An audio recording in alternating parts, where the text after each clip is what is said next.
Hello everyone and welcome back to another very exciting chess game by Emanuel Lasker once again, and this was from a chess Simul, a 28-board chess Simul from 1908 from Nottingham, England, and Lasker's opponent is an unknown British chess player. So let's see what happened in this chess game. This is also a very interactive chess game by Emanuel Lasker. So he starts the game with e4 and we have e5, knight to f3, knight to c6, bishop to c4, and we have the Italian game.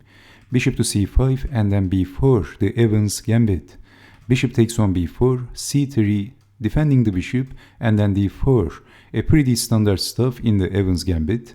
So e takes on d4 and Lasker castled. Usually Lasker was not a romantic chess player, but against amateurs he was having fun and playing in the style of romantic chess just for fun. Of course, Lasker was a pretty modern chess player. So after castling, we have knight from g to e7, c takes on d4, and black castled. Well, castling looks like a harmless move, but in this position, and most of the time in chess, of course, you also have to fight for the center. So this is giving the center to Lasker. At least instead of castling, d5 should have been considered in this position. But after castling, Lasker himself played d5. So where is the knight going? Black is playing a passive move and then pushing the pawn one step further, and black has a cramped position. So c takes on d6 and then bishop to b2. Both of the bishops of Lasker is aiming the king, and it looks pretty scary so far. So we have a knight from e to c6, developing the knight, and then knight to e5. Of course, Lasker understood the value of his bishops, so he's defending the bishop. And in this position, it looks pretty annoying position for black. You can see that developing the light square bishop is not possible right now, and you can't push the pawn and fianchetto the bishop because of capturing the rook. So developing the knight and blocking the bishop, but still black has a cramped position. So placing the rook in the semi-open file. So we have a6 and then knight to e2.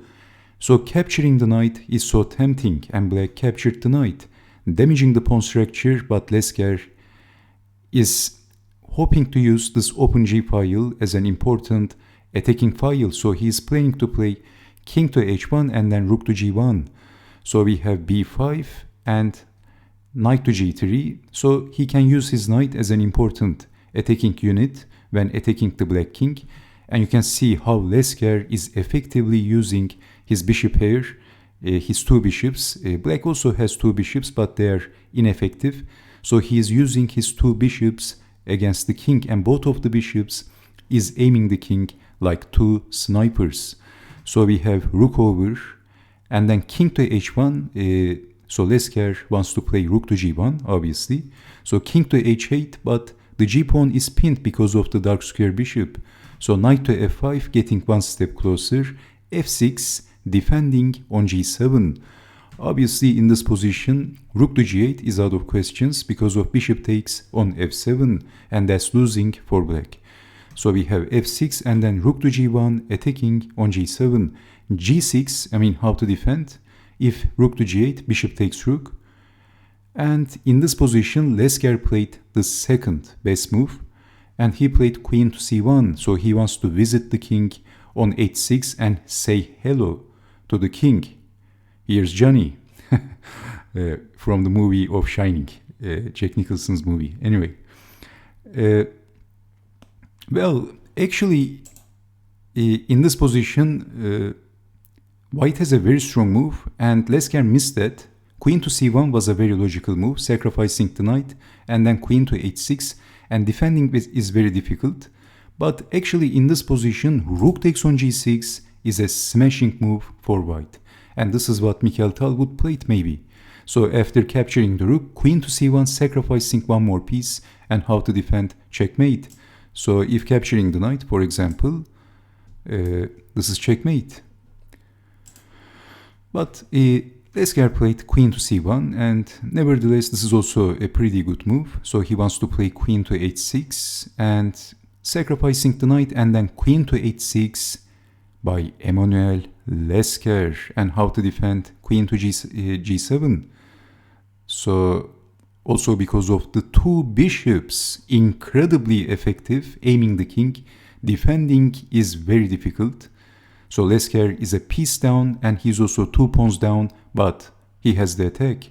So queen to e7, but there is more than one good move in this position, and Lasker played the coolest move, the most cool move in this position, and after that move his opponent resigned. Because black is getting checkmated by force, and for the entire chess game, black haven't developed his bishop. So Lasker played queen takes on f8, boom, and after this move, Mr. Polson resigned. Well, the possible continuation is simple, this is the only move, and then bishop takes on f6. If capturing the bishop, then rook to g8, checkmate. And after capturing the rook, queen takes, bishop takes, and the other possibility, the other legal move, queen to g7, and then capturing the queen with the bishop, checkmate. Look at the bishops, this is art, simply art.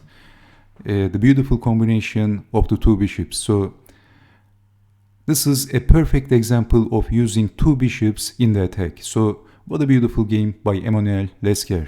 So thank you so much for watching, and I hope to see you next time. Stay safe, take care, and bye bye.